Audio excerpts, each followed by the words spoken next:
Kemudian pertanyaan yang ketiga, ada bab di mana kita wajib taat kepada pimpinan, tapi juga ada dalil tidak boleh berontak kepadanya.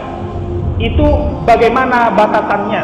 Meskipun punggung kamu disakiti dan dizalimi, ya, bagaimana batasan taat kepada pimpinan dan tidak boleh berontak?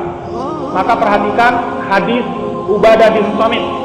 Ketika Ubadah bin Samit radhiyallahu an menyatakan berbaiat kepada Rasulullah, Ubadah bin Samit berkata, "Bayatna Rasulullah sallallahu alaihi wasallam, kami berbaiat, kami bersumpah setia kepada Rasulullah. Bayatna Rasulullah sallallahu alaihi wasallam ala sam'i wa ta'ah."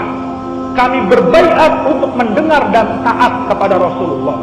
Fil usri wal yusr, dalam perkara yang mudah maupun yang sulit, kami tetap mendengar dan taat. Kemudian fil mansati wal mukrah, dalam perkara yang kami suka maupun yang kami benci, kami tetap akan mendengar dan taat.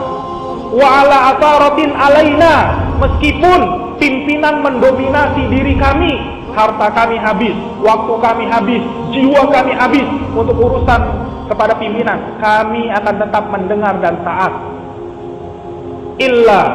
Wa ala nunazi al-amru ahlahu, kami tidak akan mengkudeta pimpinan. Kami tidak akan mencabut kekuasaan itu dari yang berhak. Kami tidak akan melakukan kudeta. Illa antara kufran bawahan, kecuali, ada kecuali. Illa antara kufran bawahan, kecuali ketika pimpinan melakukan kekafiran yang nyata. Ma indakum minallahi ta'ala fihi burhan, itu apa-apa yang kalian dapat keterangan dari Allah termasuk kategori kekafiran. Jadi kalau seorang pimpinan itu sudah melakukan kekafiran, maka otomatis jatuh ketaatan darinya, tidak boleh lagi mentaati. Nah itu batasannya. Tapi kalau sekedar orang ini berbuat maksiat, ada dosa besar, itu imannya belum batal, jadi tetap harus ditaati. Yang tidak boleh ditaati kalau dia sudah melakukan dosa-dosa kafir yang menyebabkan imannya batal, itu sudah otomatis ketaatannya gugur. Sama seperti pernikahan. Lihat pernikahan, ketika salah satunya murtad, ketika salah satunya melakukan pembatal iman, otomatis pernikahannya batal secara hukum. Begitu sama.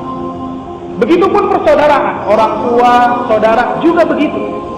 Kita tetap bersaudara, ya, punya ikatan saudara ketika dalam ikatan iman. Ketika salah satu kafir, murtad, musyrik, secara hukum batal persaudaraan. Tidak bisa waris mewarisi, tidak bisa jadi wali, dan seterusnya. Ketika apa? Ada dosa kafir, itu berlaku di semuanya, dalam kekerabatan, dalam pernikahan, dan dalam kepemimpinan. Ya, jadi ukurannya bukan karena tekanan-tekanan fisik, bukan. Ya, pimpinannya pelit, misalnya begitu.